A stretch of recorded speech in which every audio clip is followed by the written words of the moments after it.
gice giheruka ku mubano wa Leta Zunze Ubumwe za Amerika na Iran twasoreje ku rupfu rwa General Qasem Soleimani ku itariki 3 Mutarama mu mwaka wa 2020. Isi yabyukiye ku nkuru yahuye umubano wa Leta Zunze Ubumwe za Amerika na Iran hafi y'ikibuga cy'indege cya Baghdad muri Iraq. Igitero cy'indege zitagira abapilote cyangwa se drone cyagabwe ku modoka zari zitwaye umugabo wari ukomeye muri Iran no mu burasirazuba bwo hagati muri rusange, yitwaga General Qasem Soleimani. Akaba yari umuyobozi w'ingabo za Quds Forces, ishami rikomeye mu gisirikare gishinzwe kurindura impinduramatwara ya Kisilamu muri Iran. Rikaba ari ryo rishinzwe ibikorwa bya gisirikare bya Iran hanze y'igihugu. Amerika yemeje ko yamwivuganye umushinja kugira uruhare mu bikorwa byahitanye cyangwa bigakomeretsa abasirikare bayo n'abafatanyabikorwa bayo mu karere.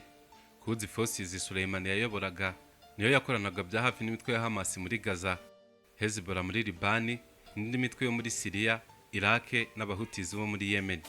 Ariko kuri Iran, Soleimani ntabwo yari umusirikare usanzwe, yari ikimenyetso cy'imbaraga za Iran mu burasirazuba bwo hagati. Niyo mpamvu kuva mu kwa mbere mu mwaka wa 2020 ubwo Amerika yamwicaga, ikibazo cyo mu burasirazuba bwo hagati cyahise kiba kinini kugeza ku ntambara yo muri uyu mwaka igikomeje. Ese nyuma yo kwica Qasem, Iran yagombaga kwihorera? Yego yarihoreye, ariko se yihoreye bingana iki? Reka turebe ibyabaye kuva ku itariki 3 z'ukwa mbere mu mwaka wa 2020 bikaza no kugeza ku ntambara yeruye hagati ya Leta Zunze Ubumwe za Amerika na Iran. Ngo haye ikaze nanone kuri Bomba 250. Nyuma yo kwica Soleimani, ubuyobozi bwa Iran bwasezeranije Leta Zunze Ubumwe za Amerika ko zizishyura igiciro gikomeye. Ariko Iran yari kwihorera itishoye mu ntambara itari yiteguye kurwana. Ku itariki ya 8 Mutarama 2020, nyuma y'iminsi 5 gusa Qasem Soleimani yishwe, Iran yarashe misile ku birindiro by'ingabo z'abanyamerika muri Iraq. Nta musirikare wa Amerika n'umwe wahaguye, ariko muri ibyo bitero benshi bagize ibikomere byo mu mutwe byaturutse ku guturika kw'ibisasu. Kwari nko kubwira Leta Zunze Ubumwe za Amerika ngo twabasha kurasa ku basirikare banyu hirya no hino mu karere, ariko ntidushaka intambara. Icyo gihugu byombi byahisemo kutarenga imirongo ngo bijye mu ntambara yeruye, ariko muri Iran bagumanye inzika kubera urupfu rwa Qasem Soleimani. Muribuka ya ndege ya gisivile y'abanya-Iran yarashwe n'igisirikare cya Leta Zunze Ubumwe za Amerika kikavuga ko cyayibeshyeho.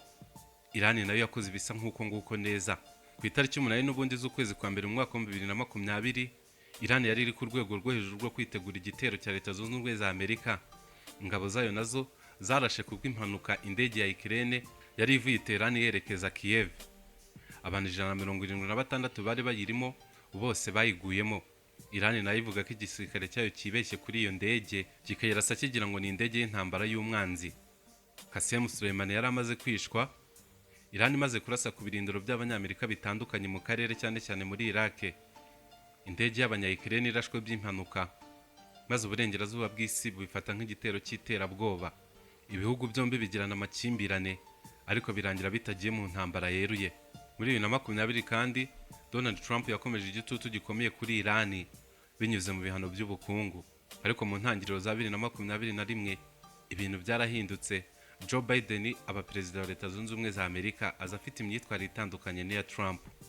Yongera imbaraga mu nzira ya diplomasi, ashaka ko ikibazo hagati ya Leta Zunze Ubumwe za Amerika na Iran cyakemuka mu nzira y'ibiganiro. Ariko ikibazo cyari gikomeye cyari gihari, yari porogaramu ya nucleaire y'igihugu cya Iran.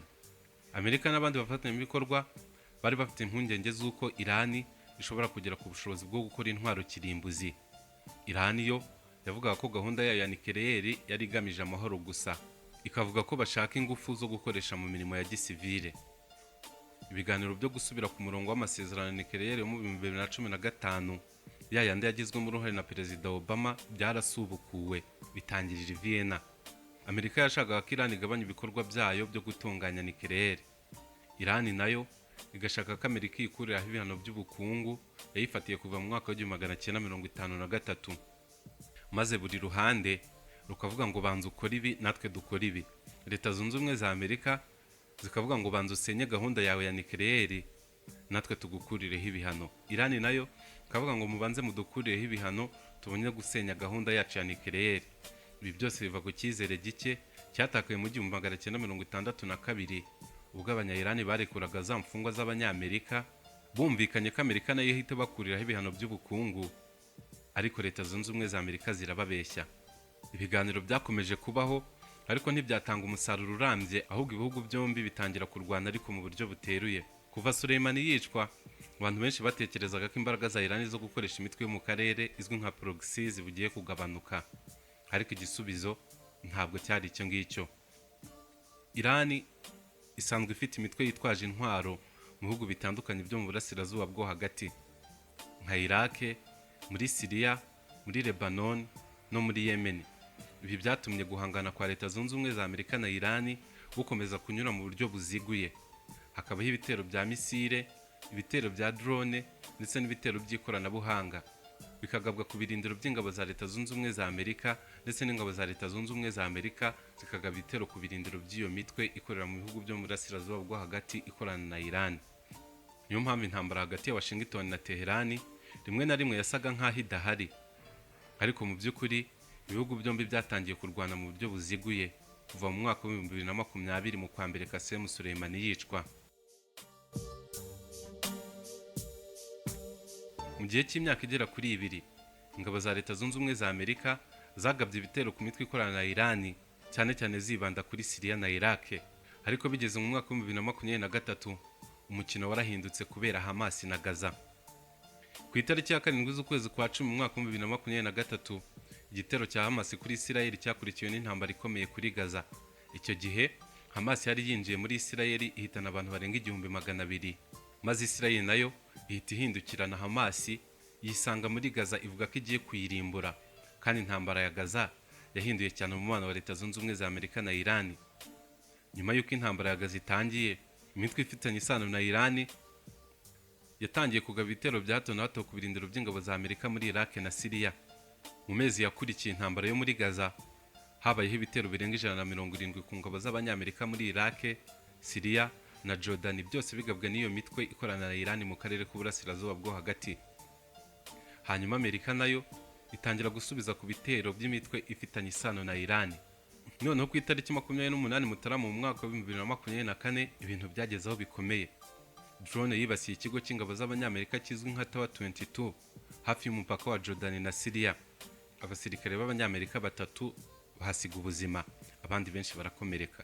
Nicyo gitero cyahitanye Abanyamerika benshi muri uru ruhererekane rw'ibitero kuva intambara ya Gaza yatangira. Leta ya Washington yari ifite ikibazo gikomeye. Yagombaga gukora iki? Leta ya Washington ntabwo yahise itera Iran mu buryo bweruye, kubera ko yirindaga gutangiza intambara nini mu karere k'uburasirazuba bwo hagati. Ariko nanone yitagira icyo ikora, imitwe ishyigikiye Iran yashoboraga kubona ko Amerika idafite ubushake bwo kuyisubiza. Ibitero byayo bikiyongera ku ngabo za Leta Zunze Ubumwe za Amerika mu burasirazuba bwo hagati. Joe Biden n'igisirikare cye bahisemo gusubiza kuri ibyo bitero, maze ingabo z'Abanyamerika zitera ibigo byinshi by'imitwe ifitanye isano na Iran mu bihugu bya Iraq na Syria. Ariko Washington ikomeza kwirinda gutera Iran mu buryo butaziguye kubera ko itashakaga kurwana iyo ntambara muri icyo gihe. Mu 2024 ibintu byarahindutse kurushaho. Ubundi Iran na Israel byari bimaze imyaka myinshi birwana, ariko mu buryo bw'ibanga cyangwa se binyuze mu bandi. Ariko muri Mata 2024 ibintu byageze ku rwego rushya. Nyuma y'igitero cyahitanye abasirikare 7 bakuru ba Iran, Israel yagabye kuri ambasade yayo i Damascus mu murwa mukuru wa Syria. Hari ku itariki ya 1 mu kwa 4, intambara yahise ijya ku karubanda. Iran itangira kurasa kuri Israel ku mugaragaro. Nyuma y'ibyo habayeho n'ibindi bitero bitandukanye bitaziguye. Kugeza mu Kwakira mu mwaka wa 2024, Iran yari imaze kurasa misile hafi 180 kuri Israel. Israel nayo igasubiza yibasira ibikorwa bya gisirikare bya Iran, cyane cyane inganda n'ububiko bwa misile. Ndetse iza no kwica Ismail Haniyeh, wari umuyobozi mukuru wa Hamas, imwicira muri hoteli y'i Tehran. Hari ku itariki 31 z'ukwezi kwa 7 mu mwaka wa 2024, maze Iran ivuga ko itazihanganira ku gasomborotso ka Israel. Nyuma y'amezi 2 gusa, Israel yongeye ikora mu jisho rya Iran n'imitwe yose ifatanya no mu karere k'uburasirazuba bwo hagati, ko ku itariki 27 z'ukwezi kwa 9 2024 Israel yahitanye Hassan Nasrallah, wari umuyobozi mukuru wa Hezbollah, akaba ari n'isura y'imitwe yose yafatanyaga na Iran mu karere k'uburasirazuba bwo hagati. Kwica Hassan Nasrallah yari intsinzi ikomeye kuri Israel, ndetse yamwicanye n'umuyobozi mukuru wa Quds Forces mushya wasimbuye Qasem Soleimani, yitwaga Brigadier General Abbas Nilforoshan. Mu mezi 2 yakurikiyeho kandi ubutegetsi bwa Bashar al-Assad muri Syria bwarahirimye, ahanini bitewe n'uko Iran yakoreshaga Hezbollah ya Hassan Nasrallah yagiraga uruhare runini mu kurinda ubutegetsi bwa Bashar al-Assad. Nasrallah akimara kwicwa akicanwa n'abandi bayobozi bakuru ba Hezbollah, ubushobozi bwabo bwo kurinda Syria bwaragabanutse, maze Israel na Leta Zunze Ubumwe za Amerika bakoresha imitwe yarwanyaga ubutegetsi bwa Bashar al-Assad, baramuhirika bashyiraho umukozi wabo witwa Mohamed al-Jolani wari usanzwe ari umuyobozi wa Al-Qaeda na ICC mu burasirazuba bwo hagati. Iran itakaza ubugenzuzi busesuye kuri Syria gutyo. Nk'uko abantu benshi babiteganyaga, guhirima kwa Bashar al-Assad muri Syria kwagombaga kugira ingaruka zikomeye ku butegetsi bwa Tehran muri Iran.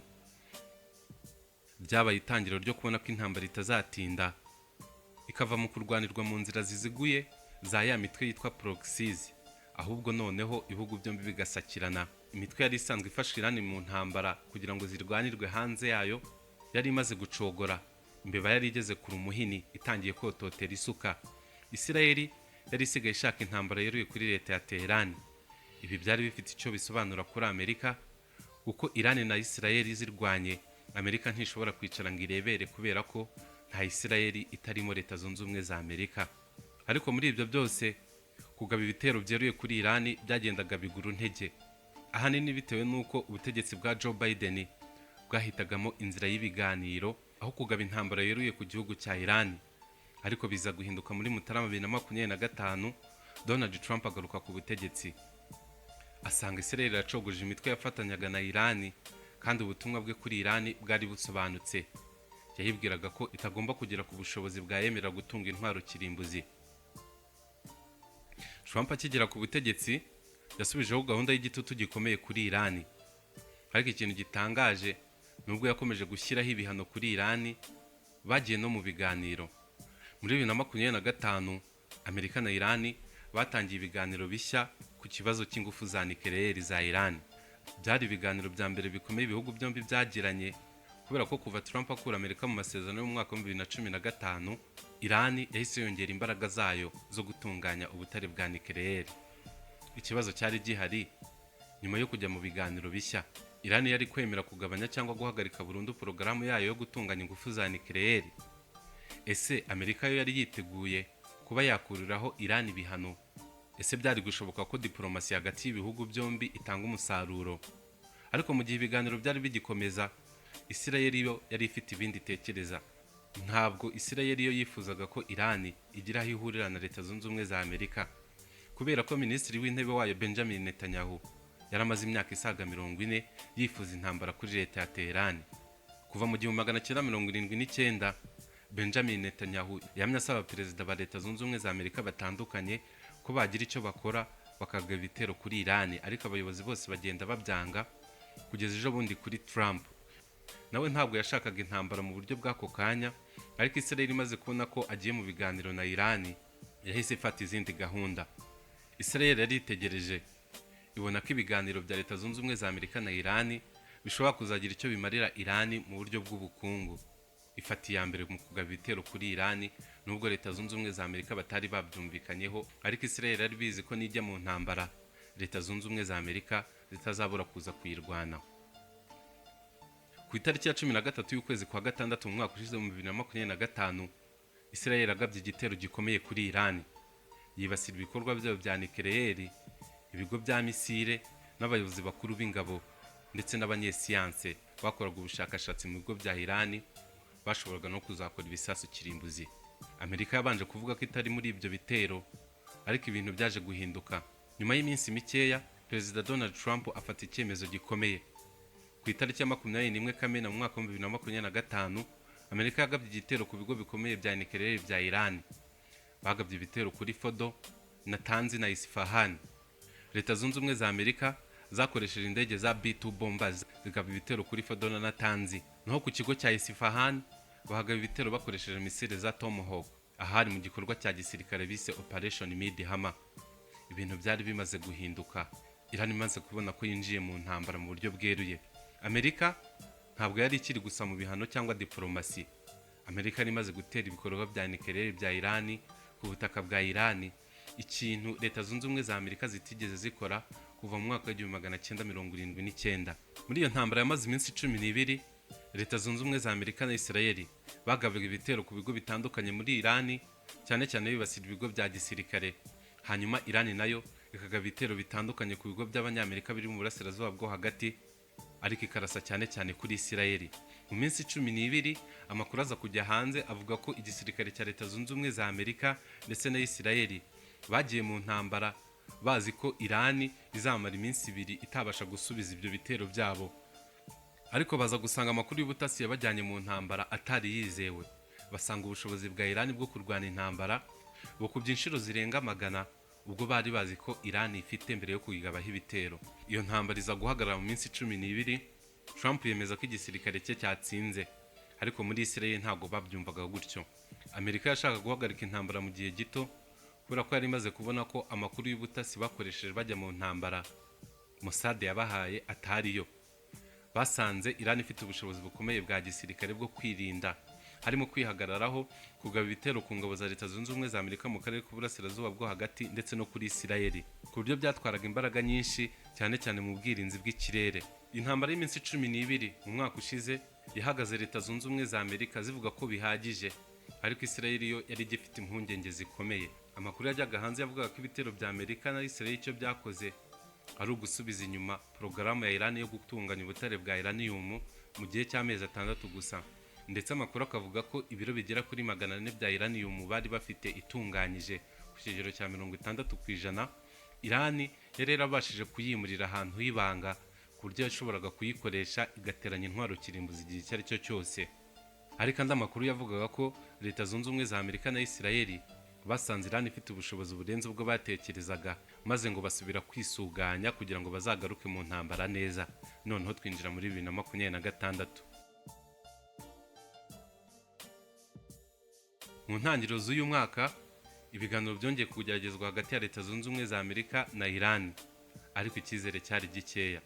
Impande zombi ntizumvikanaga ku kibazo cya uranium ya Irani, ibihano bya leta zunze ubumwe za Amerika kuri Irani, porogaramu ya misile za Irani ndetse n'uruhare rwa Irani mu ntambara zo mu karere.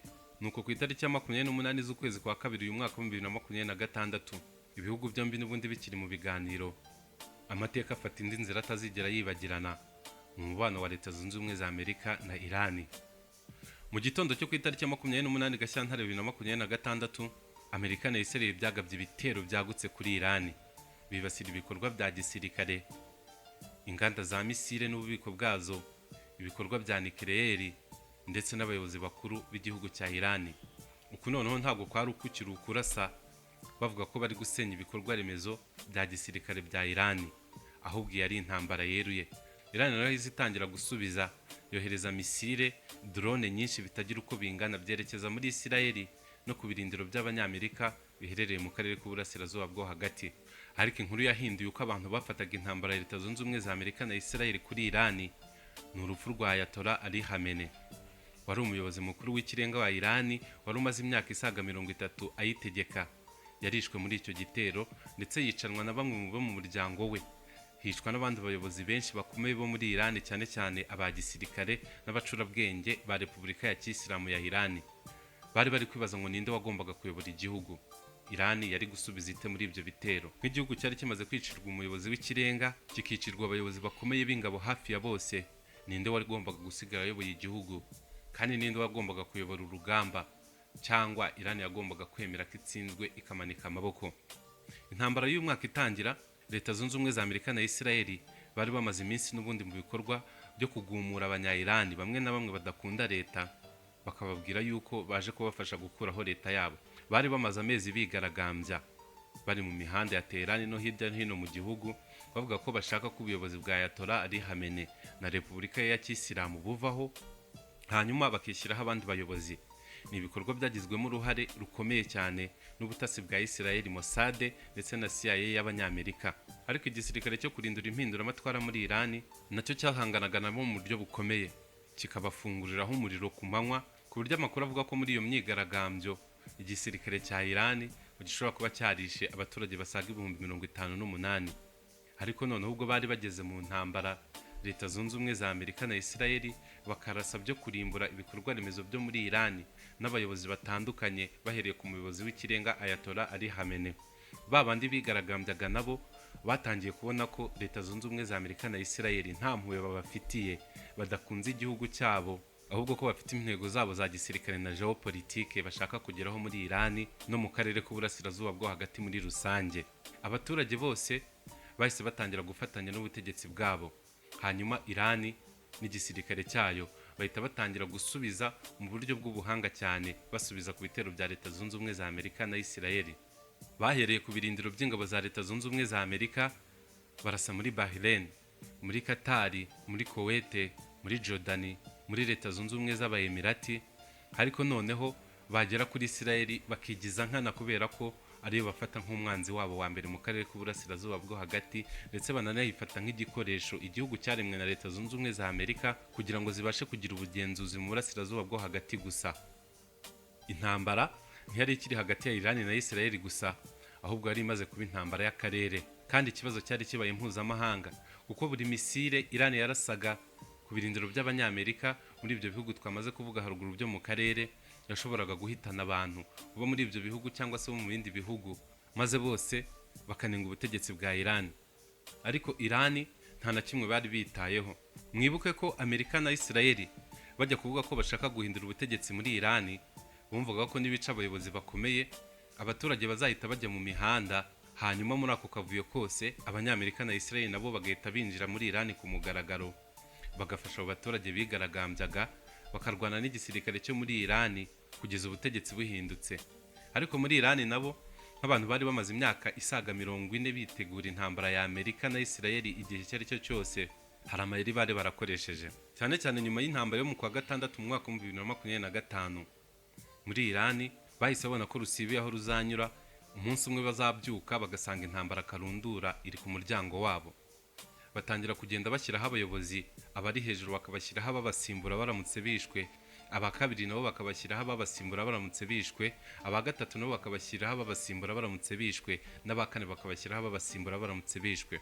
Ku buryo Leta Zunze Ubumwe za Amerika na Isirayeli bicaga abayobozi muri Irani uwo munsi n'ubundi hagahita hajyaho abandi babasimbura, nabo bakabica nyuma y'igihe gito bugacya hagiyeho abandi babasimbura. Bigaragaza ko ari ikintu muri Irani bari bamaze iminsi n'ubundi bitegura. Urupfu rwa Ali Khamenei rwari ikibazo gikomeye kuri Irani nibyo, ariko kubera izo strategy zo gusimbura abayobozi bari barashyize ku murongo, ntabwo Irani yahise isenyuka. Hanyuzemo iminsi mike y'inzibacyuho hajyaho ubuyobozi bushya, maze Mojtaba Khamenei, umuhungu wa Ali Khamenei, aba umuyobozi w'ikirenga mushya wa Irani. Ibi bituma abantu hirya no hino ku isi bongera kwibaza ngo se Leta Zunze Ubumwe za Amerika zaratsinze? Hagati aho kandi hari ikintu kimwe Irani yari ifite gishobora kugira ingaruka ku isi yose. Umuhora wa Hormuz ni inzira y'amazi iri hagati ya Irani na Oman, ikaba imwe mu nzira zikomeye cyane ku isi zitwarwamo peteroli na gaz, kubera ko 20% cyangwa se 1/5 cy'ibikenerwa ku isi byose bica mu nzira ya Hormuz. Irani kuyifunga yari ifunze ubuzima bw'abantu bose ku isi. Ayatollah Ali Khamenei akimara gupfa, Irani yatangiye kugenzura cyane amato anyura muri iyo nzira ya Hormuz, ndetse itega ibisasu muri iyo nzira, ivuga ko nta bwato bwemerewe kunyuramo bitabiherewe uburenganzira n'igisirikare cya Irani. Abantu benshi bamwe bagize ngo ntago ari byo, ndetse amato menshi atangira kunyuramo, ariko bakabona yasandaye. Amerika nayo yahise yohereza ingabo zayo zo mu mazi, ariko biza kuba ikibazo gikomeye bimaze kugaragara ko Abanyamerika n'ingabo zabo batabasha kubuza ingabo za Irani kurasa amato aca mu muhora wa Hormuz.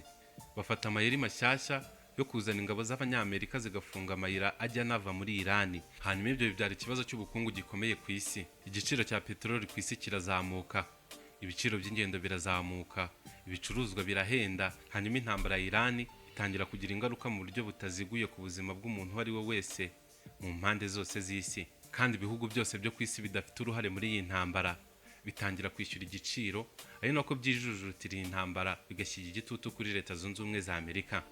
Bigeze mu kwa gatandatu mu buhuza bwa Pakistani, ibihugu byombi byemera kujya ku meza y'ibiganiro. Leta Zunze Ubumwe za Amerika icyo yari yasabye gikomeye nuko Irani ifungura umuhora wa Hormuz, ikareka amato yose agatambuka nk'uko byari bimeze mbere y'intambara. Hanyuma Leta Zunze Ubumwe za Amerika nazo zemera ko zizakuriraho Irani ibihano by'ubukungu yafatiwe kuva mu 1953 ndetse bakanerekura amafaranga yayo menshi afatiriwe mu mabanki yo hirya no hino ku isi, ndetse bakazafasha Iran kuyiha biliyoni 300 bafatanyije n'ibihugu by'abafatanyabikorwa b'Amerika bo mu karere kugira ngo Iran izabashe gusana ibikorwa byayo remezo byangiritse kuva mu ntambara y'iminsi 12 mu mwaka ushize mu 2025. Ariko nanone kubera ko ibihugu byose bitizerana, Iran nayo yashakaga ko Leta Zunze Ubumwe za Amerika arizo zibanza gushyira mu bikorwa ibyo ziyemeje mbere y'uko Iran nayo ishyira mu bikorwa ibyo yari yemewe, birimo gufungura umuhora wa Hormuz ndetse no kugabanya ubushobozi bwayo bwo gutunganya uranium, ikanemerera ikigo mpuzamahanga gishinzwe ingufu za nucleaire kikaza gukora ubugenzuzi muri Fordo, Natanz na Isfahan no mu bindi bigo bitandukanye bitunganya ingufu za nucleaire muri Iran. Abantu benshi ku isi bararuhutse batekereza ko ahari intambara yari igiye kurangira, ariko ikibazo nyacyo ntago cyari cyakemutse kubera ko ni icyizere gike hagati y'ibi bihugu bibiri. Habuze ubanza gushyira mu bikorwa ibyo yemeye ngo n'undi abone gushyira mu bikorwa ibyo yemeye. Amerika yashakaga ko ku ikubitiro Iran ifungura umuhora Hormuz kugira ngo ibiciro by'ibikomoka kuri peteroli bigabanuke ku isi, hanyuma igakomerezaho yubahiriza ibindi byose byari mu ngingo zarebaga Iran. Iran nayo yashaka ko Leta Zunze Ubumwe za Amerika zihita ziyikuriraho ibihano kandi zigategeka Isirayeli guhagarika ibitero yari ikomeje kugaba muri Libani no mu bindi bice birimo imitwe ifatanya na Iran. Barabyumvikana, agahenge gatangira kubahirizwa. Ariko muri Nyakanga nta gihugu na kimwe cyashaka gushyira mu bikorwa ibyo cyemereye ikindi. Mu gitondo kimwe Iran yarashe ku mato 3 yari ari kunyura mu muhora wa Hormuz, maze Leta Zunze Ubumwe za Amerika zivuga ko Iran yarenze ku masezerano, mu gihe Iran nayo yavugaga ko Amerika irenga ku masezerano kubera ko Israel yari gikomeje ibitero kuri Lebanon, yavugaga ko iri guhashya imitwe ya Hezbollah. Maze bigeze mu kwa karindwi, Perezida Donald Trump avuga ko agahenge bari bagiranye kataye agaciro kubera ko Iran ngo itari kubahiriza ibyo bari bumvikanye muri ayo masezerano. Imirwano yongera kubura bushyashya. Imirwano yongeye kubura, Leta Zunze Ubumwe za Amerika noneho zagiye zirasa muri Iran, zitavuga ko ziri kurasa ibikorwa bya gisirikare, zitavuga ko ziri kurasa inganda zikora misile na drone, zikabikora ari nko kugerageza kumvisha Iran ngo zihatire kwemera kondisiyo za Leta Zunze Ubumwe za Amerika. Amerika yarashe ibikorwa remezo birimo ibiraro, inzira za gari ya moshi, inganda ziyungurura amazi n'amavuriro. Ibi byose ikabikora ivuga ko mu gihe cyose Iran izajya ibuza ubwato gutambuka mu muhora wa Hormuz cyangwa se ikarasa ku birindiro by'abanyamerika biri mu bihugu byo mu karere cyangwa ikarasa kuri Isirayeli, Amerika nayo izajya isubiza irasa ibikorwa remezo bya gisivile muri Iran. Uyu munsi muri Kanama 2026 nta nkuru ihari yuko Leta Zunze Ubumwe za Amerika na Iran n'ubundi basubiye mu mahoro byuzuye, ahubwo ibibazo biracyakomeye. Ibiganiro biracyari mu gihirahiro. Iran iracyavuga ko umuhora wa Hormuz ari umutungo wayo ndetse utazigera ufungurwa mu buryo bwuzuye kiretse ibyisaba biramutse byubahirijwe. Ndetse iki gihugu cya Iran kimaze iminsi mu biganiro n'igihugu cya Oman nk'ibihugu bibiri bihuriye kuri uyu muhora byishyuze amato yose azajya acamo na nyuma y'intambara. Amerika yo ivuga ko ishaka ko ubwikorezi bwo mu muhora wa Hormuz busubira ku murongo mu buryo busesuye nka mbere y'intambara. Ku itariki ya 12 Kanama, Perezida Donald Trump yavuze ko Amerika ifite ubugenzuzi bwose ku muhora wa Hormuz kandi ko Hormuz izaba ari umutungo wa Leta Zunze Ubumwe za Amerika na nyuma y'intambara. Iran irabihakana, ivuga ko ari ikiri kugenzura umuhora wa Hormuz kandi ibyo kuvuga ko umuhora wa Hormuz ari umutungo w'abanyamerika, Iran nabyo byita inzozi za Perezida Donald Trump. Nubwo muri iyi minsi mike ishize nta bitero bikomeye by'indege byabayeho kuri Iran, ariko ntago intambara yahagaze. Dusubiyeho twatangiriye gato ku rupfu rwa Qasem Soleimani ku itariki 3 Mutarama 2020, Amerika yamwishe ivuga ko ari umuntu wari uteje akaga abanyamerika n'abafatanyabikorwa babo. Ariko twitegereje mu myaka yakurikiyeho nibwo ibibazo byo mu burasirazuba bwo hagati byakomeye. Ese urupfu rwa Qasem Soleimani rwagabanyije ubushobozi bwa Iran cyangwa se urupfu rwe rwahinduye gusa uburyo Iran irwanamo intambara zayo? Urebye neza, nyuma y'urupfu rwa Qasem Soleimani, imitwe yafatanyaga na leta ya Iran kurwana intambara yacitse intege ku buryo bugaragara, cyane cyane kubera ko abayobozi bayo bakuru barishwe, uhereye kuri Hassan Nasrallah wari ukomeye kurusha abandi bose bakoranaga na proxy za Iran. Yewe ushaka wavuga ko Hezbollah yari ikomeye kurusha n'igisirikare cya Syria ya Bashar al-Assad. Soleimani yarapfuye, ariko imitwe ifitanye isano na Iran yakomeje kubaho. Misile zakomeje kuraswa, drone zakomeje koherezwa ku birindiro by'abanyamerika, Amerika yakomeje kuba mu karere k'uburasirazuba bwo hagati, Iran yakomeje gahunda ya nucleaire, Israel na Iran batangira kurasana ku mugaragaro. Amerika yongera gutera Iran mu 2025, hanyuma haza na 2026 karundura. Ni ukuvuga ko kwica Qasem Soleimani bitasoje amakimbirane yo mu burasirazuba bwo hagati cyangwa ngo biyoroshye, ahubwo byabaye kimwe mu bintu byafunguye igice gisha cy'amateka y'umubano wa Leta Zunze Ubumwe za Amerika na Iran. Ese Leta Zunze Ubumwe za Amerika zaratsinze? Ese Iran yaratsinze?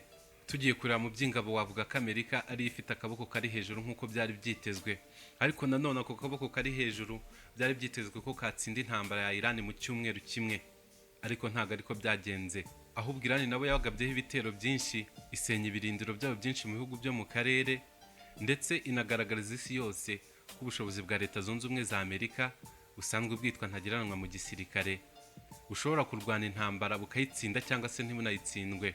Wanakwibaza ngo ese Iran yaratsinze? Iran yakomeje kubaho, yakomeje kurasa, yewe n'uyu munsi iracyafite ubushobozi bwo kugaba ibitero ku birindiro by'ingabo za Leta Zunze Ubumwe za Amerika mu karere no kuri Israel, ariko nayo yahuye n'ibihombe bikomeye mu by'ubukungu. Ibikorwa remezo byayo byarasenywe, abayobozi bayo ba gisirikare n'umuyobozi w'ikirenga barishwe, ndetse n'igitutu gikomeye ku bukungu n'uyu munsi kiracyahari muri Iran. Ariko ntabwo wavuga ko nayo yatsinzwe intambara burundu. Niyo mpamvu kuvuga ngo ninde watsinze intambara bitoroshye cyane ko itararangira, kandi nta n'uruhande rufite intsinzi yuzuye. Hari ibintu byinshi bituma amakimbirane hagati ya Leta Zunze Ubumwe za Amerika na Israel agikomeje n'ubu ngubu. Ntabwo bumvikana kuri porogaramu ya nucleaire ya Iran. Abanyamerika na Israel ntibashaka ko Iran igira intwaro kirimbuzi, ntibashaka ko izagira n'ubushobozi buri hafi yo kuba yakora intwaro kirimbuzi. Izo porogaramu za nucleaire rero zikomeza guhangayikisha Leta Zunze Ubumwe za Amerika na Israel. Iran yo ivuga ko ifite uburenganzira nk'ikindi gihugu cyose bwo gukoresha nucleaire mu mahoro kandi ikarinda ubusugire bwayo. Ikindi batumvikanaho ni porogaramu ya misile za Iran. Iran ifite gahunda nini ya misile ku buryo bashobora gukorana misile yambukiranya imigabane, kandi ubwo bushobozi bwabo baracyakomeje kubwongera. Leta Zunze Ubumwe za Amerika na Israel bifuza ko Iran igabanya ubushobozi bwayo bwo gukora misile, ikagira misile zabasha kurasa mu ntera ntoya ku buryo misile zayo zitagera kuri Israel. Ikibazo cya gatatu nanone gituma intambara itarangira ni Israel ubwayo. Israel ubwayo ibona Iran nk'igihugu gishyigikira iterabwoba mu karere, ndetse ibona Iran nk'igihugu kitayiha amahoro mu gihe cyose cyaba gifite ubushobozi mu bya gisirikare. Nubwo Israel ubwayo isanzwe ifite ibisasu kirimbuzi, ntago yifuza ko Iran yagira ubwo bushobozi bwo gutunga ibisasu kirimbuzi, kubera ko yumva ko byaba bibaye ibihugu bibiri bifite ubushobozi bumwe mu karere, kandi mu gihe cyose Iran yaba ifite ibisasu kirimbuzi byabangamira gahunda za Israel zo kwagura ubutaka, za gahunda zabo zo kwigarurira mu butaka bwose Imana yasezeranyije Aburahamu buva ku mugezi wa Nili ukagera ku mugezi wa Efurate. Ikindi kibazo gituma ikibazo cya Iran na Amerika gikomera ni imitwe yegamiye kuri Iran. Nubwo twabonye ko kuva mu mwaka wa 2023 Israel yabasha gusenya imitwe ya Hezbollah na Hamas yakoranaga na Bashar Assad muri Syria, ndetse bakaba bakomeje no kugaba ibitero ku mitwe y'Abahutizi muri Yemen, ntabwo wakemeza ko ubushobozi bwayo bayisenye burundu.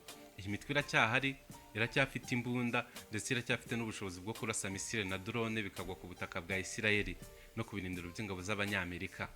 Mu gihe rero iyo mitwe igihari, ntabwo Leta Zunze Ubumwe za Amerika na Israel batuza ngo bumve ko ikibazo cyabo cyakemutse, kubera ko iyo mitwe ya Iran iracyahari kandi iracyagendera kuri gahunda zayo zo kuvuga ko badashaka ingabo za Leta Zunze Ubumwe za Amerika, ndetse bose bemera ko Leta ya Israel ari igihugu kitakagombye kubaho, ahubwo ari igihugu cyaje kigafata ubutaka bw'Abanyepalestina kikaba gikomeje kubwagura, kigafata n'ubwo muri Libani na Syria.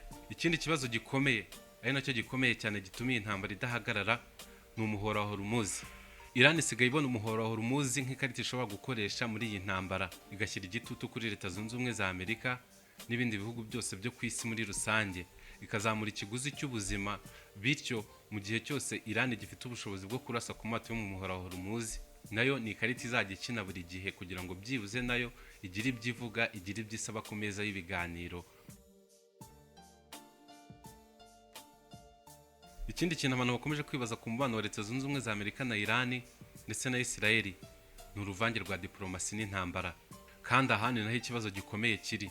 Mu myaka 7 ishize twabonye ibintu bibiri bisubiramo: intambara na diplomasi, diplomasi n'intambara, intambara na diplomasi. iyo barashe ibisasu bavuga ko bagomba kuganira, bamara igihe gito baganira bakavuga ko batari kumvikana bagomba gusubira kurasana, bakongera bakarasana gake, hagira ubushobozi bugabanuka cyane cyane ku ruhande rwa Leta Zunze Ubumwe za Amerika na Israel, bati dusubire mu biganiro, bagasubira mu biganiro. Bityo buri muntu wese bayibaza niba iyi ntambara izarangira mu biganiro cyangwa izarangizwa nuko umwe arasha undi akemera akamanika amaboko. Amerika ishaka ko Iran ibaho idafite ubushobozi bwo gukora intwaro kirimbuzi kandi ikagabanya ibikorwa byose bibangamira umutekano w'akarere, birimo gutera inkunga imitwe ya Hezbollah, Hamas n'Abahutizi n'indi ikorera muri Iraq no muri Syria.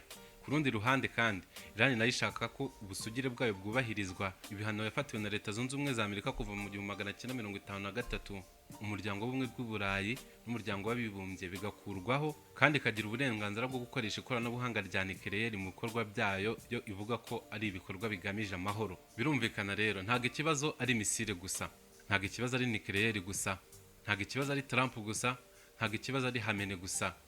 Ikibazo n'imbaraga, umutekano, icyizere n'amateka maremare y'urwango hagati y'ibihugu bibiri.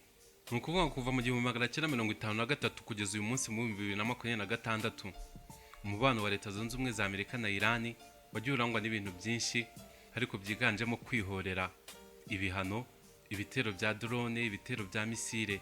Ese Leta Zunze Ubumwe za Amerika zishobora guhindura Iran igihugu kidafite ubushobozi na bumwe bwo gukomeza kuyirwanya mu karere, cyangwa se Iran izashobora gukomeza kubaho no kurwana nubwo yahuye n'ibitero bikomeye byayishegeshe muri uyu mwaka?